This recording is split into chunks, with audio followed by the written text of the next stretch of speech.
Ladies and gentlemen, this is JoeJinMovieSoAwesome. I'm Joe. I'm Won-Jin. We're going to talk about Andor Season 1's finale and the entire season today. We're also going to talk about Rogue One and every related Star Wars IP so far. Spoilers ahead. You have been warned. Spoilers about the entire series. Yo, Won-Jin. You know, I always wanted a adult-themed Star Wars series. I did not expect we were going to get it in the form of Andor. You know, I never seen a show so not violent because in this episode there was a scene where I expected more blood, but there was no blood on the blade. I was like, okay, whatever. She obviously stuck it in the rib cage there, but no blood. Okay, fine. But such adult themes. And I think this is one of those rare shows that can make you worried in 1 minute, laughing at 1 minute, sad at 1 minute, and completely moved in 1 minute. You know, even the ending was perfect. I agree. Let's talk about that. Yeah, I think it was a great ending. Now, let me begin first. Yeah. I think this is like a parallel from the first episode. Because... Oh, that's good. Yeah, the first episode begins with Cassian and Cassian's encounter with Luthen, but the purpose was very different. It was for him to make money.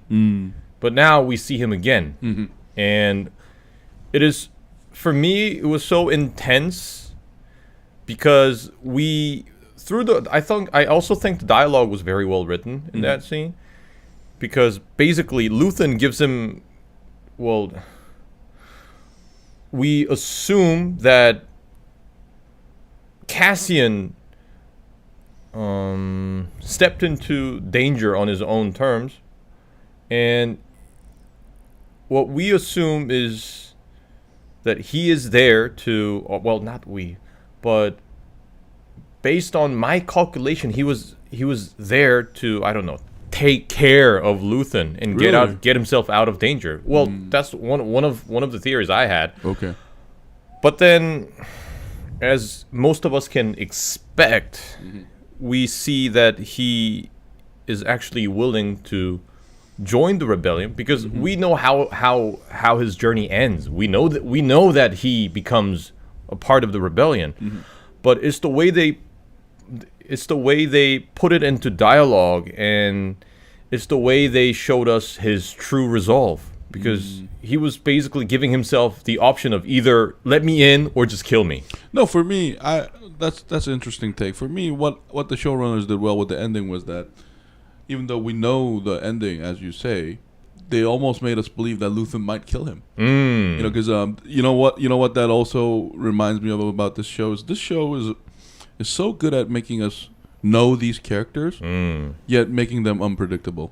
Because we know that Luthen is willing to kill, like sacrifice, you know, like a lizard cutting off its own tail, so to speak, like for the greater good. Exactly. Yeah, we saw that from the previous episode. So we know he's a man fully capable of actually pulling the trigger on Cassian. So that's what makes the scene, because what you felt was, I think, what the actor did so well was sell his genuineness, because like the show did so well that he meant what he said. Kill me, because Luthen being a cynic that he is like, what's the game? Yeah, what game is this? And then Cassian, we've seen Cassian before too. He was a cynical motherfucker too. That's right. But we learn later from his little droid, his mother, his adopted mother was a woman of integrity.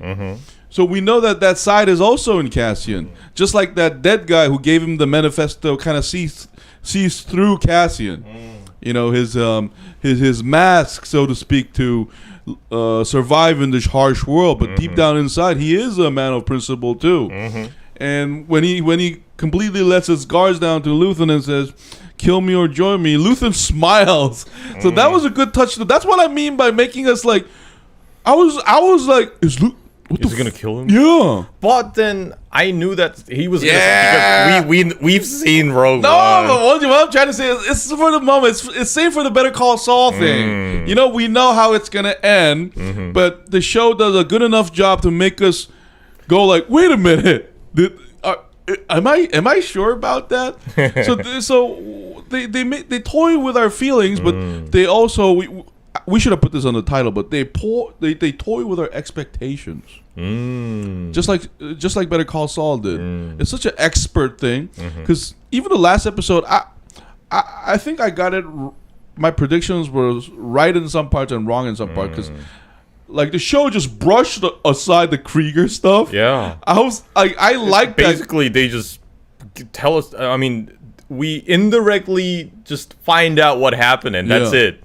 Because I like that because I don't know if that's a budget reason and a storytelling reason. I think it makes sense because we don't know these people anyway, so we're not invested in it. But I like the dry and cut manner of the Empire, how they deal with it too. Yeah. And you know what? Also, the camera angle is brilliant because see, I knew there was gonna be a rat.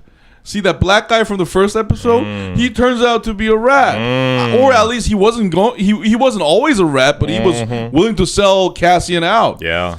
But I also, you know what? My favorite scene is actually the one where the driver to the senator reports back to the ISB, and he was eavesdropping. Yeah. No. But my favorite scene is when the other officer walks in. The camera is intentionally making us ask, "Wait a minute, but who can we trust though?" Like these people don't trust these ISB officers. First of all, they don't trust each other anyway. But I was like, "Wait, is that guy a spy too?" You know. So I like how they keep making us think about like these people's actual motivation, and I think the show did that so well with Cassian himself too. I think that's a great point. Yeah, and this is all done in a very subtle way. Yeah, I think it takes a certain finesse to pull this off. Exactly. So I was even I really like that gay couple moment too, because I forget the cousin's girlfriend name. Cinta and Vel. Yeah. Cinta. Like I like her as a character. Like she's hyper focused, and I think they make a great couple because of that. Because she's hyper focused, and like the cousin is obviously much more human than she lets on. In a way, distracted. Yeah. Well, not distracted. I would say she's. I think she's more emotionally attuned to what's going on because we don't know Cinta well as Cassian yet. Because you could argue that Cassian also has some reserved shit going on because he cries in this episode. I love that he cried, like and that flashback with his adopted father. I was like, damn, Cassian, my man. I'm sorry, man. I'm sorry. I thought you were an asshole. Jesus Christ, you had this wonderful adoptive parents, and we can tell where he learned his love, where he developed his learned love for the machines. And fixing them and stuff. Yeah, because in this show, the only flashback we get is from Cassian. Because there was another one where we learned that his father was killed, and then we get a glimpse of Cassian, the deeper man. Like I think, come to think of it, we rarely got flashbacks except just like you said, the one with the tribe when on Cassian's home planet. No, you know what? This is similar to Mandalorian. Because all the flashback is Cassian's childhood in this series too, and just like in the Mandalorian, because this actually I could argue that Cassian and Mandalorian are very similar characters because we see a reserved man, a tormented man, a sort of underappreciated man, but with a sort of childhood trauma, and here. But this one is in a way better than Mandalorian because of the mother actress kills it. Yeah. And I love how she still killed it even without actually being on screen. Yeah, that hologram. Yeah. And that message she left for Cassian. That was powerful. Yeah, I thought, man, no wonder you're a gangster, Cassian. Your mother was for the life. Like this. Fuck the Empire. Yeah, no. I almost. This is my dying message. I gotta be honest. I secretly wanted the sister of Ferrix to pull out like double guns. Like, I want this that Tropic Thunder moment. Here's my motherfucking farm. No, not Tropic Thunder, but Mad Max Fury Road moment. Remember those grandmothers? Oh yes, on the motorcycle. Yeah, because so like in the funeral, I thought they were intentionally closing up to the sisters because I was like, these women are old, but they must be badass. So I was like kind of hoping that, and then like daughters of Ferrix, social club. This is what a social club is on this planet. Exactly. Yeah, exactly. They all train with machetes and shit, like space machetes. Yeah. And man, like overall, man, you described it so well. The parallel between the first episode, it's like a full circle thing, and like this show is almost perfect. Like, oh Jesus. The only thing missing is lightsabers. So I was also wrong about what was coming up in the last episode. I was expecting a lot of spectacle, but compared to, against my expectation, this had even less spectacle compared to the previous episode. But yet it was so satisfying. Because, dramatic. Yeah, dramatic and satisfying. And it so truly completes the arc of Cassian Andor that we know of from Rogue One. No, the arc isn't complete because now we're going to see him start to become the rebel fighter we meet in Rogue One. So this is, I would say, like, I think this is perfect Dune 1. I would say he's halfway grown. You know what I mean? Because in Dune, like, spoilers, the first movie, we see him becoming a man, the main character. But the next one, we're going to see him become an emperor. Sure. Yes. Or maybe not. Maybe not. Who knows? He's just being metaphorical. So, like, here, too, because Cassian is now joining the rebellion, so we have to see what role he plays there. Because when we meet him in Rogue One, he's a veteran in the rebellion almost. Yeah. And that's interesting. But, you were right about the one thing, though, because you remember you were wondering about what they were making in the prison. Oh, that's right. And we get that in the post-credit scene. Yeah, it is the Death Star. Yeah, it was it was like those it was like a joint for like connecting those panels on the Death Star. I liked. Hey, you know what? In season 2, I think we're gonna see the Emperor. Because you know what, we've been hearing about it so much that I really want to see him. Because the set. Oh, and another best scene was we finally get to learn about Senator Moss' husband. It turns out he's a gambling motherfucker. The show never says it, but it's obvious that he borrowed money from the thug. And then they have to get married. Yeah. So there's no way out for the senator. You know what I like that scene and Krieger scene because this show is really dry. It knows when to be when they know when less is more. By being such a dry thing. I think the emotional impact hits us more. They don't have to show us every detail. That one little cab scene, and then they show the immediate scene of them getting married. We already know what's going on. And that soundtrack. Exactly. I love the music of the Senator. So this is a show that treats us smarter than we are. Yeah, so I liked that a lot. Oh, one sad thing was for me, I thought Bix and the big man was going to die. As soon as the rocket left, I was also thinking about the same thing. Right? But I think it's still unsafe to say that they've survived because we never know what's going to happen in the second season. Really? I think they might end up dead. Really? Because I have expected as soon as it launches off, like there was going to be the red beam booms it out. But I think that would be... I mean, we know that, like you said, the show should be called Fuck Cassian. But that would be like, fuck you, fuck, double fuck you, Cassian. I think that's a little too harsh. No, but it would have been... I know, but it would have been made easier for us to convince us why he would join the rebellion, though. But but one little detail I didn't like was I kind of hoped that we got a scene of Cassian actually hearing his mother's speech. Because we didn't get that. Yeah. But another awesome scene was Dedra and Syril finally becoming a semi-couple there. There was that like super intense moment. Yeah. Hey, first of all, that scene was amazing. Hats off to the actors because was it just me or that scene kind of... I love how they don't say it and they don't say it, but they kind of...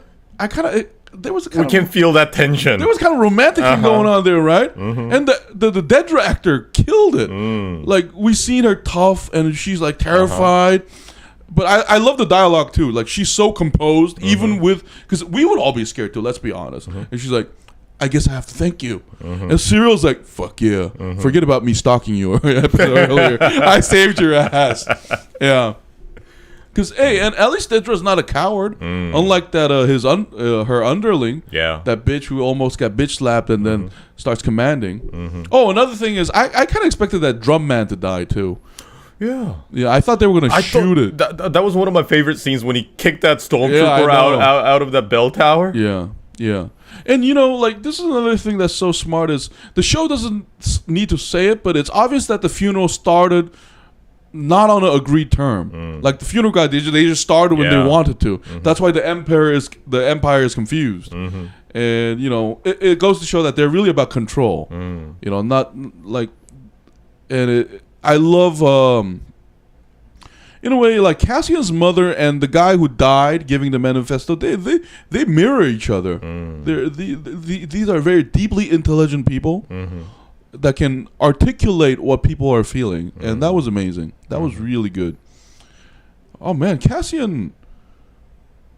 But funny thing is, like, it doesn't. It goes to show that it doesn't matter if you're adopted or naturally born. You need to be good parents. Because that last message really, we can tell that it really moves Cassian. What was it?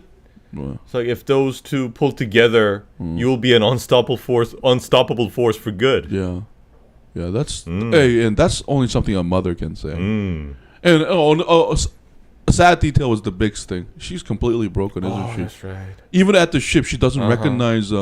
She says Cassian will come, and that hurt me a little because it goes to show unconsciously she always trusted Cassian, but at the same time, Cassian's just right in front of you, and I can't tell if she was calling him by the third person or was just off, and that was sad. And I also like that detail because it shows us how devastating that torture was. Yeah. And there are some couple of lines that they're gonna get angry. She says like that the torture. So it goes to show how human beings can be broken. Oh man, but what a ride! What a ride! This is one of the few Star Wars shows that I will probably not erase from my hard drive. Like seriously, I'm gonna watch this again. It's just this show was so good at mixing up themes too. Because I've never seen a Star Wars series, because Star Wars is always about democracy versus tyranny, etc., etc. But I never seen a Star Wars series articulated this sophisticatedly. Me too. Really, because and because what the show like. Because in the Empire side we have Dedra, we have Syril. You know what the show is good at? It's like basically. The way to make a fascinating villain is to make them have likable qualities and competent. Here we get that. Yeah. And in the good sides, we got Luthen, who is supposed to be a good guy. Yeah, quote unquote, but he has horrible qualities.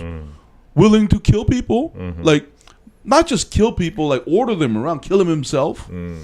So, I mean, this show, that's what puts so much dimension to this this series. Even the senator, she has like one scene in Rogue One, and now we find out about her home planet's tradition and her gambling addict piece of shit husband, her rebellious daughter.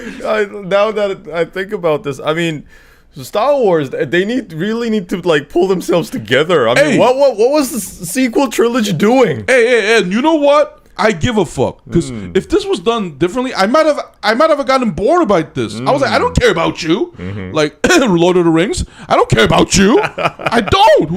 Whatever you did, but here, like they do such a, and I think it's the brilliant editing too. This show is just so good at. I mean, I think Gilroy is a storytelling master here. Like we don't know what's going on, but we're deeply invested in it. Yeah, And the writing is so crisp. The writing is so crisp.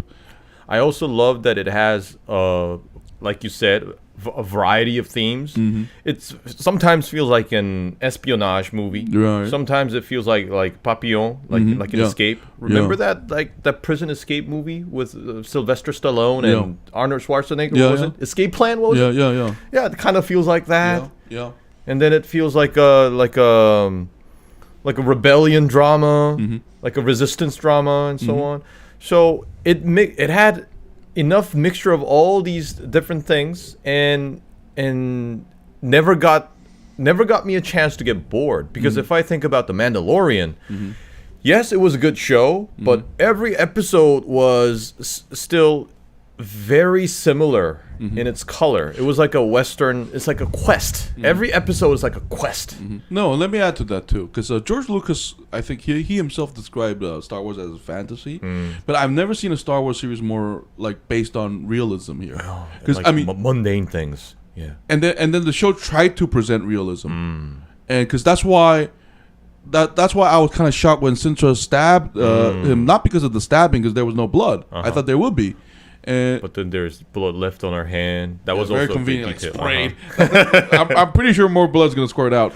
But like what I'm trying to say is like I think we never got this, because even Mandalorian has a spark of magic in it. Whenever the baby Yoda that's exactly, right. there's a spark of because remember, like the whole theme of Mandalorian is when Baby Yoda pulls up the rhinoceros thing. That's how it starts. So it's trying to bring us the feeling of awe, but here it's not. It's not fantasy.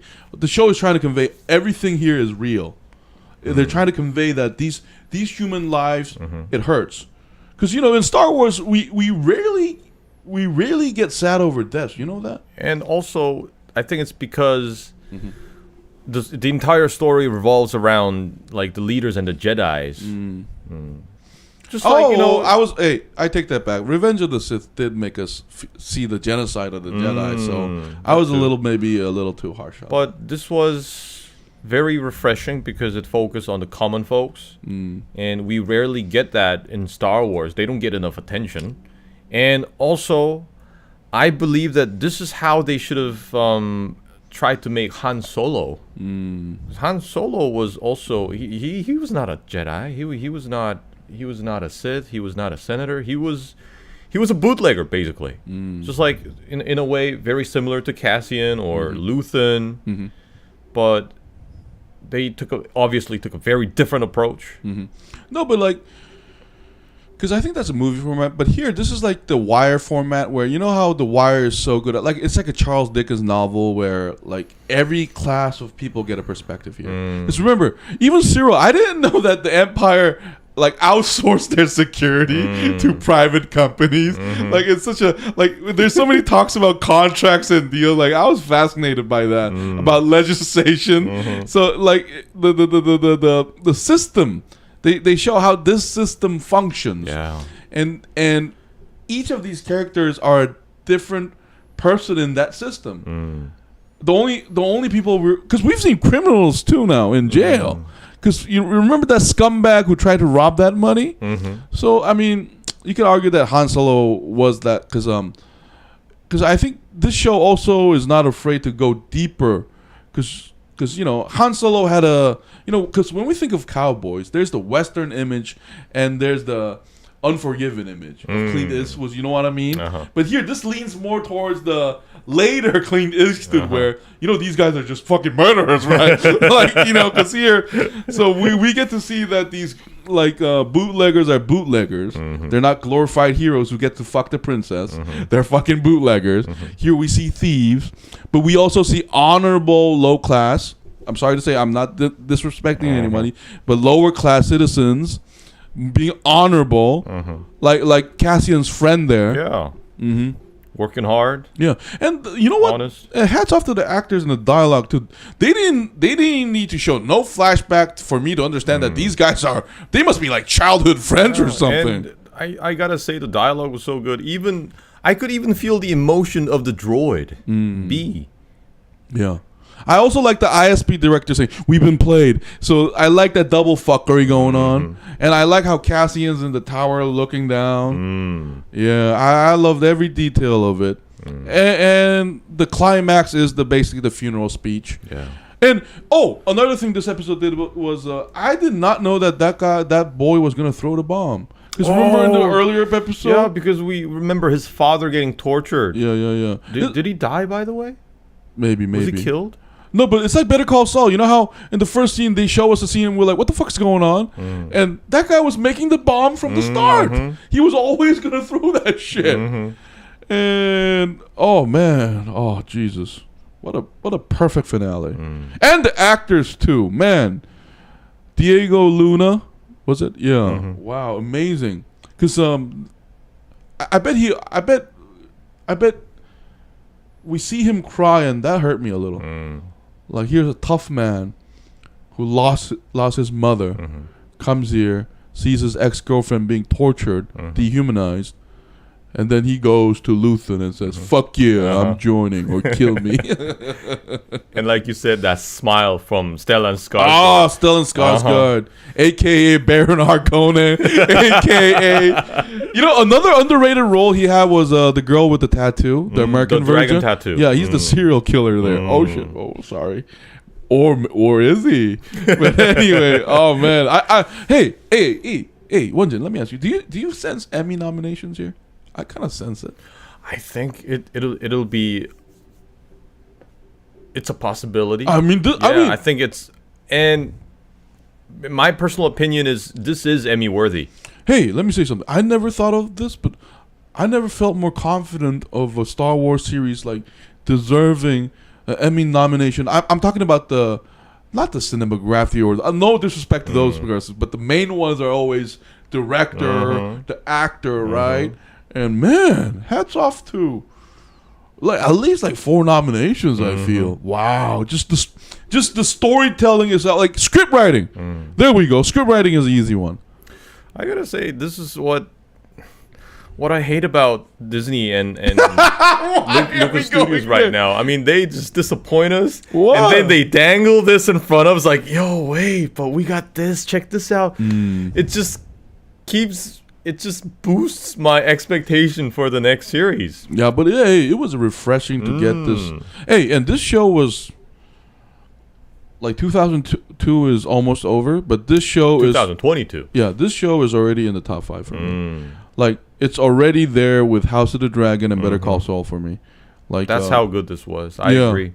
Hey, and Jesus Christ, for Andor, which we never heard of after Rogue One. And, you know, I think this show is getting a little bit hurt by the Rogue One thing, too. Like, because this is not the main IP.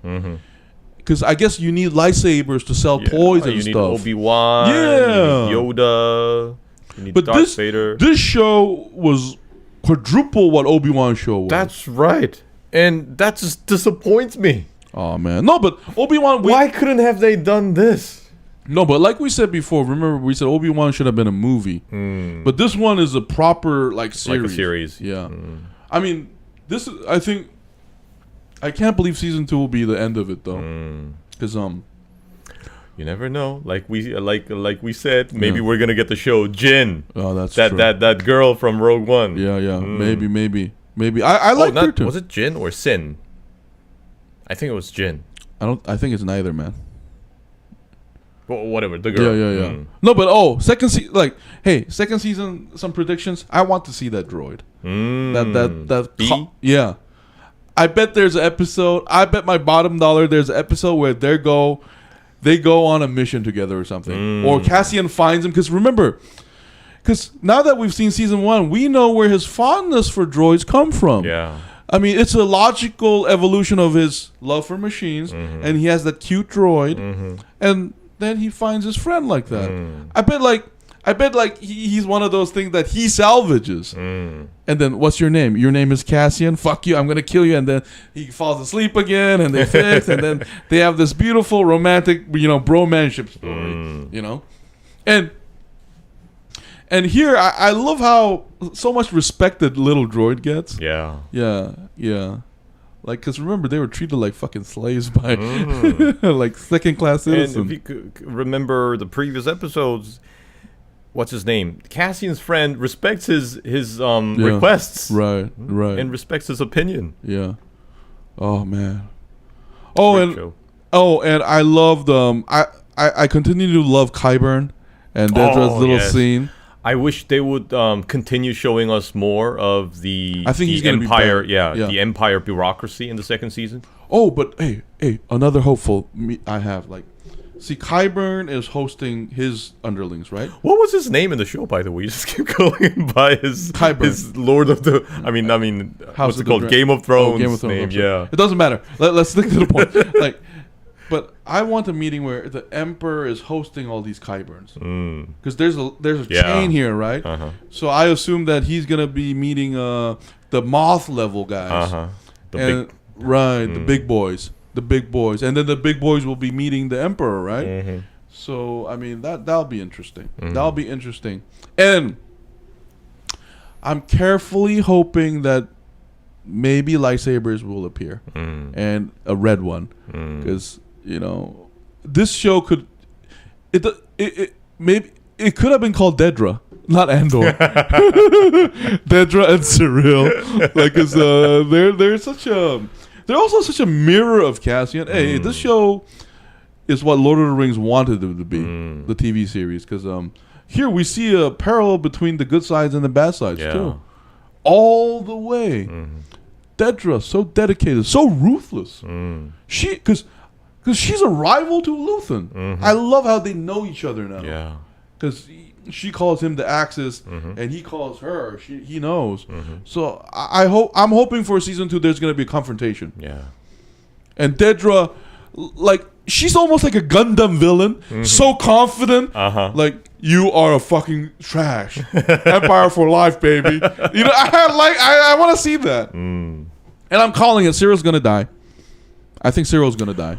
If you just mentioned Gundam, what happens in Gundam is, a lot of these boys, they sacrifice themselves to save the girl. Right.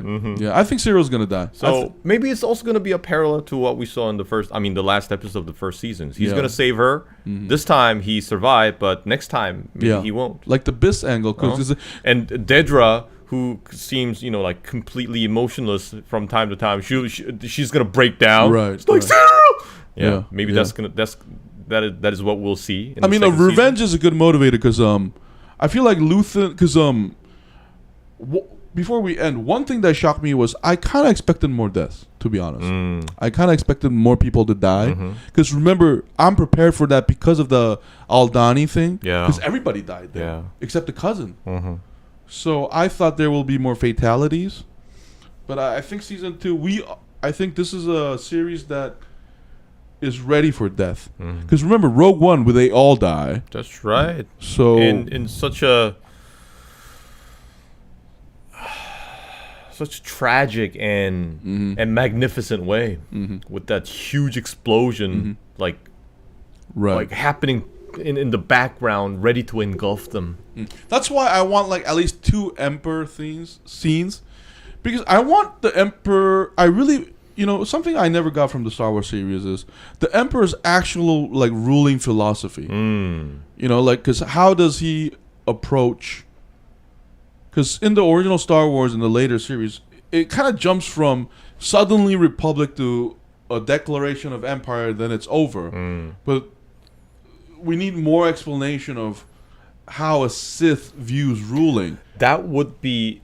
actually quite awesome. And with that, I think they can also spin off a new show called Palpatine. I'm sorry, Won-Jin, but I think we got enough of Palpatine thanks to the latest trilogy. No, like when Palpatine was a boy, and make us like empathize more with the Emperor. It's like, but see, you're already smiling. I mean, we know why Anakin broke down and became a Sith. No, but we don't know how that happened to Palpatine. I'm sorry, but I completely disagree with you. Because this series just proved that the Emperor or any other large force is best served in small doses. The problem with the later trilogy was that Palpatine was all over the fucking place. They should have had a neon sign that says Palpatine, baby, Emperor. He's like, my child. I was like, no, he's supposed to come in small doses. Because and. Like you said, if the Emperor ever shows up in this show, I hope they do the Inspector Gadget thing. Where like the ultimate villain is only shown as a silhouette. Like stroking a cat or something. We never get to see his face. The classic Bond villain thing. It gives them that sense of mystery and also that sense of power. We don't even get to see him. No, but and if we don't get to see the Emperor, I wouldn't mind Qyburn explaining more about, because here he like the small argument between him and Dedra was interesting, because I think Qyburn has a very poignant line. You don't understand. Like, this was about sending a message. Yeah. It's not about the function. And not a message to the Resistance. It was a message to the Emperor. Right. It's like, yes, I know you were pissed off about this, but we got it settled, sir. No, but that is true too. What I'm trying to say is it explains how authoritarian regime works, and that's really fascinating to me. And I especially like that dialogue because it shows why Qyburn, what is his name by the way? Why he is in the position that he's in. Because yes, he's an effective leader and he's also good at doing his job, but also he knows when to play politics. Because in Dedra's head, it doesn't make any sense. Because they have to keep the prisoners alive to make sure they can extract information. But in this case, that's not important. It's all about soothing the Emperor's anger. No, see, that's one dimension to it, but because as you grow up the chain, the priority changes. Because you have to remember, the Emperor, this is probably just an incident. So that's why I want to see more of the perspective, and that is why Obi-Wan was disappointing, because Vader just seemed like a 16-year-old bitch who was looking for the guy who burned his body, not the fucking like future Sith Lord who's thinking about the dark side and all that, because leadership, so to speak. Because even the villains have leadership, because I would say Megatron. Qyburn had leadership here. I'm sorry to keep calling him Qyburn. I promise next time we mention you, we will get your actor's name and character name correct. No, but it's such an iconic role, that's why. But anyway, oh man, what a show. Show. Great show. I mean, we could talk about this for hours. Maybe we will do Star Wars retrospective with this one too. So let's rate this movie. I mean, not movie. Let's rate this series. Out of 10, what would you give? All right, I want to give this credit to this. This is a rare Star Wars series that added more than it copied. You know what I mean? Most Star Wars series, I feel like, is a derivative of past works, but here I think they did something tried to do something new here, and they succeeded fantastically. So I would give this a 9.5 out of 10. Oh, I was thinking exact same number, 9.5. The reason why I'm not going to give it a 10 is it perfect? It's close. But I think you can only judge whether a movie or a show is 10 out of 10 if you're willing to watch it 10 times and never get bored of it. You know what kind of shows like that? The Wire. You never get bored. And here we are also dealing with a lot of espionage, and I don't know though, but I would give it 9.5. I would have given this a 10 out of 10 for a different reason. It's like, after all, it's a Star Wars franchise, so had it had a little more spectacle regarding the Star Wars IP, I think it would have added a little more excitement to the watchers, to the audience. What do you mean? So I'm thinking maybe like like what the Mandalorian did.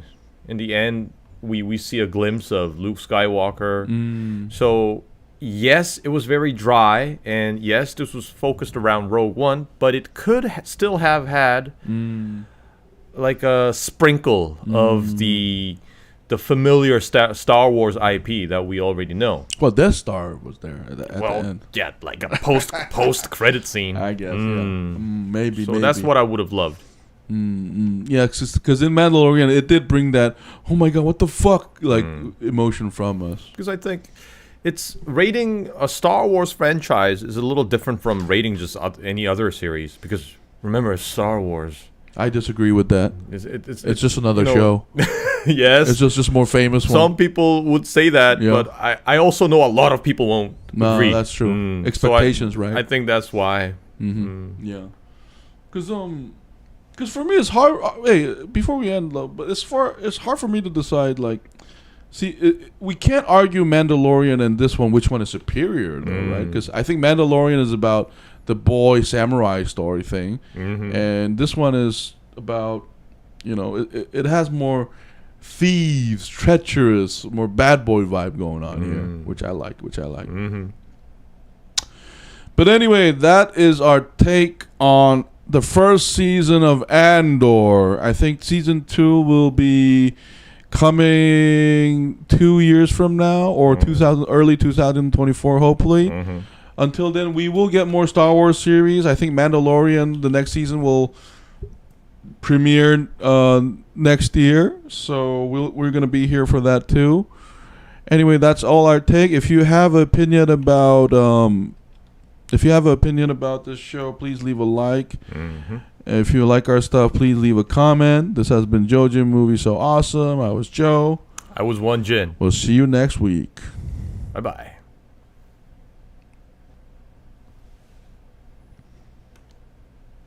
Oh.